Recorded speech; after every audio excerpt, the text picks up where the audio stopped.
افغان لوبغاړو ته شخصي اپارتمانونه ورکړه. ګرانو کتونکو السلام علیکم. د موضوع تر شریکولو مخکې زموږ چینل در سره سبسکرایب کړئ. د افغانستان د کرکټ چارواکي وایي د ملي لوبډلې 28 اوسنیو او پخوانیو لوبغاړو ته به شخصي اپارتمانونه ورکوي. په دې لړ کې نن چهارشنبه 12 لوبغاړو ته دغه اپارتمانونو کیلۍ وسپارل شوې.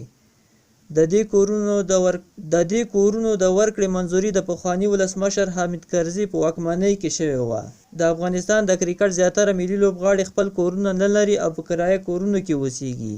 د افغانستان د کرکټ ملي لوبغاړي د دې اپارتمانونو په ورکولو سره خوشحاله دي او د دولت څخه د دا شان نورو مرسته غوښتنه هم کوي. همدارنګه د کرکټ بورډ چارواکي هم وایي چې په سلو کې 80% لوبغاړي خپل شخصي کورونه نه لري. کرکټ بورډ د ملي تجارانو څخه هم غواړي چې د ملي لوبغاړو سره مرستې وکړي. تاسو د حکومت په دې پریکړه څه نظر لرئ؟ خپل نظرونه مو په کمنټ کې راسره شریک کړئ. که ویډیو مو خوښه شوي لایک یې کړئ. د نورو ویډیوګانو لپاره زموږ چینل در سره سبسکرایب کړئ.